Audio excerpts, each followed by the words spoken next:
को मेरा जय श्री राम, जय हनुमान। कैसे हैं आप सभी? बताने के लिए कमेंट में आपको हमेशा की तरह जय श्री राम लिखना है।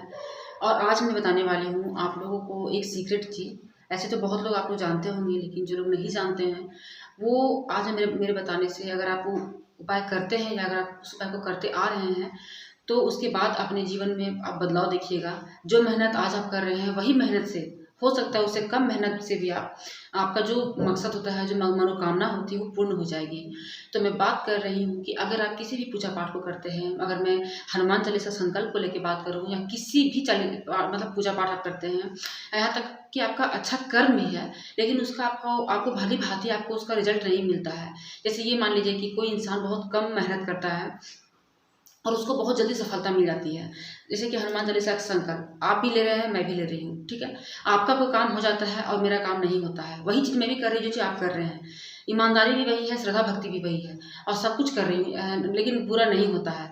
और ये सवाल बहुत लोगों का होता है, ठीक है। तो ये जो होता है ये क्यों होता है? ऐसा नहीं है कि आपका किस्मत खराब है या आप आदमी ही खराब हैं, आपसे कुछ होगा ही नहीं, ये सब नहीं होता है, ठीक है। इसके पीछे कुछ ना कुछ कारण जुड़े हुए होते हैं, जो अगर आपके घर के बड़े अगर बताते हैं तो ठीक है, नहीं तो इस कारण को आप खुद जानने का प्रयास कीजिए, क्योंकि कल जाके आप भी अपने आप में बड़े हो जाएंगे, आपके बाद भी कोई छोटा आएगा। तो या आपको अगर अपने जीवन को सुधार करना है तो कोई भी काम को आपको खुद से ही सुधार करना होगा। अगर आप बड़े के इंतजार में रहेंगे कि बड़े ये काम करेंगे तभी होगा, नहीं, आप वो काम आप भी कर सकते हैं। यहाँ तक कि अगर आप स्त्री हैं तो आप घर का हर एक उपाय कर सकते हैं और आपको जो किया गया जो उपाय होगा वो लोगों को बहुत फल मिलेगा, आपको बहुत उसका फल मिलेगा। जैसे कि मान लीजिए कोई भी पूजा पाठ है या आप बहुत ही लोगों की श्रद्धा भक्ति करते हैं, बहुत ही लोगों की सेवा करते हैं, लेकिन आपको उसका कोई रिजल्ट नहीं मिलता है। यहाँ उल्टा होता है कि लोग गलत समझते हैं आपको मतलब हीन भावना से देखते हैं। आप जो चाहते हैं कि सामने वाला जो आपसे आपके लिए करें, जिनके लिए आप कर रहे हैं वो आपके लिए वैसा नहीं बिहेव रखता है। तो इवन सी बात, सच्चाई सी बात है, रियलिटी है कि आपको बहुत दुख होगा, ठीक है। लेकिन अगर आप ऐसा पूजा पाठ भी कर रहे हैं, सपोज दैट कि कोई आप सोमवारी उठा रहे हैं या मंगलवारी कर रहे हैं या हनुमान चालीसा का संकल्प कर रहे हैं, कोई भी पूजा पाठ कर रहे हैं, लेकिन उसका आपको मनोकामना ही पूरा नहीं होता है, आपका खंडित होने लगता है, तो इसके पीछे क्या कारण है? या कोई भी आप काम करना चाहते हैं, नया काम तो होता ही नहीं है, साथ में बहुत सारी अड़चने आती हैं, स्वास्थ्य में हमेशा गिरावट बना रहता है, घर में सुख शांति का अभाव रहता है, नकारात्मकता चीज़ आपको बहुत ज़्यादा पता लगता है कि हाँ घर में नकारात्मक चीज़ है। लोग आपस में एक दूसरे को देखना पसंद नहीं करते हैं, मतलब घर के जो बड़े जैसे बाप बेटा हुआ, भाई भाई हुआ, सास बहू हुई या बहू जेठानी हुई, इस तरह से मतलब एक दूसरे को देख नहीं सकता है लोग, मतलब कुछ प्रॉब्लम नहीं है, लेकिन क्या होता है कि लोग इन चीज़ों को पसंद नहीं करते हैं। तो ये सब इसमें आपकी भी गलती नहीं है और सामने वाले की भी कोई गलती नहीं है, ये सब कारण होता है, पितृदोष के कारण भी हो सकता है, ठीक है। आप इस चीज़ को नोटिस कीजिएगा कि कहीं आपके साथ आपके घर में पितृदोष तो नहीं है, तो ये भी कारण एक हो सकता है। क्योंकि देखिए मैं यहाँ पे एक सिंपल सा उदाहरण लेके आपको बताती हूँ, ठीक है। आपके घर में बूढ़े माता पिता हैं, आप उनकी सेवा नहीं कर रहे हैं, भले ही वो जैसे हैं, मतलब कि वो आपको मानते हैं या नहीं मानते हैं, माता पिता हैं बस, आप उनकी सेवा नहीं कर रहे हैं, ठीक है। और आप सभी लोगों के माता पिता की सेवा कर रहे हैं, सबकी सहायता कर रहे हैं, तो और सोचिए कि आपको वो चीज़ मतलब आप सक्सेस करें तो होगा नहीं, क्योंकि घर का इंसान अगर रो रहा है तो आप बाहर कुछ भी अच्छा कर लीजिए, कुछ भी अच्छा नहीं होने वाला है, ठीक है। तो उसी तरह से जैसे कि जो आपके जो पूर्वज होते हैं, जैसे कि जो पूर्वज हैं जिनके बारे में जैसे हम लोग अगर देखा जाए तो हम लोग को पता नहीं होता है, तो अपने ससुर से पूछिए या दादा ससुर हैं आप उनसे पूछ सकते हैं, या अगर उनको याद नहीं है तो आप अपने मन में ध्यान कर सकते हैं। देखिए ऐसा कुछ भी नहीं है, आप बस इतना अपने आप को लकी मानिए कि आप उस घर की बहू बने हैं, तो आपका ये कर्तव्य बनता है कि आपको अपने पूर्वज के बारे में आपको जानना है, उनके बारे में हर कुछ जानना है और उनको हमेशा आपको याद करना है। आप दुख में हो सुख में हो, आपको हमेशा उनको याद करना है। ऐसा नहीं है कि जब दुख लगा तो आप उनको याद कर लिए, जब आप खुशहाल हो गए तो आप उनको भूल जाएं, ऐसा आपको नहीं करना है। अगर ये गलती कोई घर में कर रहा है आपका तो आप उनको समझाइए, और अगर वो नहीं समझते हैं तो मैं जो आज बताऊँगी आपको ये करना है, ठीक है। तो आप ये उपाय कर सकते हैं। तो जैसे कि कुछ नहीं करना है आपको, अभी तो पितृपक्ष चल रहा है, जैसे कि 16 अक्टूबर तक आपका चलेगा, अभी पितृपक्ष चल रहा है, ठीक है। तो 29 सितंबर से शुरू हुआ है, 14 अक्टूबर तक चलेगा, तो अभी आपका समझिए वो समय चल रहा है, तो अभी आप बहुत कुछ उपाय कर सकते हैं। और अगर आपका जीवन में बहुत सारी बाधाएं हैं तो आप जान लीजिए कि कुछ कारण से भी हो सकता है। जैसे कि होता क्या है, ऐसे मैं आप एग्जाम्पल देती हूँ, जहाँ तक मैं जानती हूँ, मैं सुनी हूँ अपने घर में, जैसे कि जो आपके पूर्वज होते हैं वो आपके बहुत बड़े सपोर्टर होते हैं, मतलब वो आपका बहुत रक्षा करते हैं, ऐसा मैंने सुना है। जैसे कि ये आपका घर है, तो वो लोग खड़े रहते हैं। अगर आप उनकी सेवा करते हैं, आप उनको समय समय पे याद करते हैं, आप उनके प्रति अच्छा श्रद्धा भाव रखते हैं, तो वो आपकी मतलब हमेशा साथ चलते हैं, ठीक है। वो आपके घर में साथ हैं खड़े, मान लीजिए, तो बाहर का कोई भी शक्ति है वो प्रवेश नहीं कर सकता है जब तक वो इजाज़त नहीं देंगे। सपोज दैट अगर आप जैसे कि कोई पूजा कर रहे हैं, तो अगर आप पूजा कर रहे हैं और आप मांग रहे हैं सहायता कि हे भगवान मेरी रक्षा करो, तो वो जो भगवान है वो भी रक्षा करने के लिए पहले आपके पूर्वज से होके आते हैं। जैसे कि पूर्वज पहले रहते हैं, तो फिर अगर पूर्वज आपका सपोर्ट में है, पूर्वज खुश है, तभी वो भी आपका उनका शक्ति वो भी लगता है। तो ये मेरा ये कहना रहेगा, मतलब ओवरऑल ये कहा जाए कि आपको अभी बहुत अच्छा समय आपको मिला है, आप इसका उपाय कर सकते हैं। आपको कुछ भी नहीं करना है। आपको ये जो पितृपक्ष चल रहा है, ठीक है, आपको अपने घर की साफ सफाई पे विशेष ध्यान देना है। विशेष ध्यान देना है कि कहीं कुछ गंदगी ना हो, या अगर कोई फोटो आपके घर में है, मतलब जो पूर्वज का फोटो है, देखिए कि वो कहीं गंदगी तो नहीं है, वो कहीं फट तो नहीं गया है, या उसमें मकड़ा का जाला तो नहीं लग गया, उसको आप साफ कीजिए।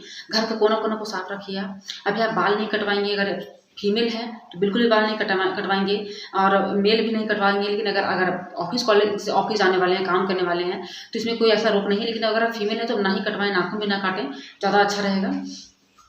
और आप जैसे घर का साफ सफाई करेंगे, कर रखेंगे, सुबह जैसे ही उठेंगे आप, आपका जो दहलीज होगा, जो चौखट होगा, उसमें आप थोड़ा सा पानी ऐसे गिरा देंगे और प्रणाम करेंगे, अपने पूर्वज को याद करेंगे। अगर आप नहीं जानते हैं किन्हीं को, तो आप बस हाथ जोड़ के प्रणाम करेंगे कि मेरे घर के जो भी पूर्वज हैं मैं उनको प्रणाम करती हूँ, मैं छोटी बहू हूँ या बड़ी बहू हूँ, या जो भी बहू होंगी, प्रणाम करके करिए। आप उनको धन्यवाद दीजिए कि आप मेरी रक्षा करें, आप मेरे घर परिवार की रक्षा करें, आप जो बोलना चाहते हैं बोलें उनको। और सुबह की शुरुआत आप ऐसे करेंगे, फिर झाड़ू वगैरह लगाएंगे, कोई दिक्कत नहीं है। उसके बाद क्या करना है आपको कि जैसे कि आप खाना बनाएंगे, ठीक है, सुबह या मतलब सुबह भी कर सकते हैं, शाम में भी कर सकते हैं। सुबह जैसे खाना बनाया आप, कोई जो भी खाना आप पहले बना लिए पूरा खाना, जैसे कि दाल चावल सब्जी जो भी बनाए हैं आप, एक प्लेट में थोड़ा सा दाल, थोड़ा सा चावल, थोड़ा सा सब्जी, एक गिलास पानी करके आप उसको रख दीजिए। ढकेंगे नहीं, आप उसको खुला रख देंगे और अपना खाना पीना बनाइए, खा पी लीजिए। अब रात का टाइम आएगा तो रात में भी सेम वही प्रोसेस करना है। खाना वाना आप लोग खाने के पहले आप निकाल लेंगे और दक्षिण की तरफ उसको उस खाने को रख के और फिर अपना सोएंगे। फिर सुबह उठेंगे, या उस खाने को क्या करना है, तो उस खाने को जैसे कि डाल दिए, कहीं चींटी खाएगा, मतलब चींटी वगैरह खाएगा, पक्षी वगैरह खाएगा, वो हो जाएगा, वो हो गया। उसके बाद क्या करना है, अगर आप कर सकें तो दीपक जलाइए आप, ठीक है। जैसे कि दक्षिण दिशा की मुख तरफ करके उनका ध्यान करके आप अभी दीपक जला सकते हैं, तो दीपक जलाइए। कुछ घी का भी जला सकते हैं, तेल का भी जला सकते हैं, कोई दिक्कत नहीं। आप दीपक जलाइए, एक दीपक डेली जलाइए आप, और प्रार्थना कीजिए। अगर आपसे जो भी भूल चूक हुआ है उनसे क्षमा मांगिए, और बोलिए कि वो आपकी रक्षा करें, आपको ज्ञान दें, बुद्धि दें, और जो भी काम आप करते हैं उनमें आप सक्सेस हों। तो ये सब आप उनसे प्रार्थना कर सकते हैं। और कोई भी नया काम मत कीजिएगा, कोई भी नया चीज़ मत लीजिएगा, कुछ भी जैसे आभूषण वगैरह मत लीजिएगा, और कोई नया काम मत कीजिएगा। और उन पर ध्यान रखना है। कोशिश कीजिएगा कि हर दिन कुछ अच्छा चीज़ जो भी आप बनाएंगे, जैसे बदल बदल के खाना बनाएंगे, तो भी उनको भोग लगाना ही है। और यार अगर आपको पता है कि किनको क्या पसंद था, तो उनके पसंद से भी आप खाना बना सकते हैं और भोग लगा सकते हैं। आप विश्वास कीजिए कि आप बहुत ज़्यादा आशीर्वाद मिलेगा, आपको बहुत ज़्यादा आशीर्वाद मिलेगा। और बिलीव कीजिए कि अगर आप इतना कर लेते हैं, तो आप ज़्यादा भी नहीं करेंगे पूजा पाठ, थोड़ा सा ही पूजा पाठ करेंगे तो आपको वो काम सक्सेस हो जाएगा, ठीक है। ये चीज़ का भी अभाव रहता है। समझ जाइए कि आपके घर में बूढ़े माता पिता हैं, आप उनको उनका सेवा करना है। उनको छोड़ के आप अगर तीर्थ घूमने जाते हैं तो वो आपको फल नहीं मिलेगा, ठीक है। अगर आप उन्हीं की सेवा करेंगे, आप तीर्थ नहीं जाएंगे, तो आपको उसका फल मिल जाएगा। श्रवण कुमार, समझ रहे हैं आप? तो यही कहना है। तो आज के टाइम में मत सोचिए कि अरे कुछ नहीं होता है, ऐसा सब सोच है। देखिए होता सब कुछ है, ठीक है। जो हम लोग का जड़ है वो कभी नहीं हिलने वाला है, वो रहेगा ही। भले ही आप कितने मॉडर्न हो जाइए, कितने ही आपके बड़े ख्याल आ जाएं, आप कितने ही बड़े शहर में रहने लगे, लेकिन जो आपका जड़ होता है वो पूर्वज ही होते हैं। अगर आपके पूर्वज खुश हैं तो आपको कहाँ से कहाँ पहुँचा देंगे। और अगर पूर्वज अगर आपके नाराज़ हैं, मतलब मतलब रो रहे हैं, खुश नहीं है, तो आप कहाँ से खुश रहिएगा, नहीं खुश रहिएगा। आप अच्छे से पढ़ लिख के भी, डिग्री हासिल करके भी आप बेरोजगार रहिएगा। कंगाली आ जाती है घर में, गरीबी आने लगती है घर में। तो इन सब चीज़ों का ध्यान रखिए। ये बहुत ही अच्छा मौका है। ये इस वीडियो को बनाने का मैं बहुत दिन से वेट कर रही थी। बहुत लोगों का जैसे आता है कमेंट कि मेरा अभी तक मनोकामना नहीं पूरा हुआ है, या मेरे साथ ये परेशानी है। तो मैं इस चीज़ को नोटिस करती थी कि समय आएगा तो मैं बताऊँगी कि क्यों नहीं होता है पूरा। तो मैं बस समय का इंतजार कर रही थी, और आज वो समय आया है। वीडियो बनाने में थोड़ा लेट हो गया है, क्योंकि तो मेरे ऊपर बहुत सारी जिम्मेदारियाँ भी रहती हैं, बच्चे भी संभालती हूँ मैं, मैं पढ़ाई भी करती हूँ, और मैं वीडियो भी आप लोगों तक बनाती हूँ। और बस यही सब है। खैर ये सब जिम्मेदारी मैं मानती हूँ जो हर इंसान के ऊपर होनी भी चाहिए। जिसके ऊपर जिम्मेदारी रहती है वही कुछ आगे करता है, वही आगे बढ़ता है। तो और ये सब करने के बाद जब पितृपक्ष समाप्त हो जाएगा, उसके बाद आप हनुमान चालीसा का संकल्प लीजिएगा, जैसे आप लेते आए हैं, और उसके बाद आप उसका रिजल्ट देखिएगा कितना मिरेकल रिजल्ट होगा। हनुमान चालीसा का संकल्प लीजिए। आपको भी पूजा पाठ आप करना चाहते हैं तो आप कर सकते हैं, उसका आपको बहुत ही अच्छा रिजल्ट आएगा। तो बताइएगा वीडियो कैसा लगा। मिलेंगे नए वीडियो के साथ, तब तक के लिए ऐसे ही अपना प्रेम बनाए रखिए, वीडियो को लोगों तक शेयर कीजिए, चैनल में आए हैं तो सब्सक्राइब कर लीजिए, फैमिली का हिस्सा बनिए और कमेंट कीजिए कि अगर आपके जीवन में क्या बदलाव आता है, वीडियो को देखने के बाद आप कैसा महसूस करते हैं। तो आप लोगों को जय श्री राम, जय हनुमान।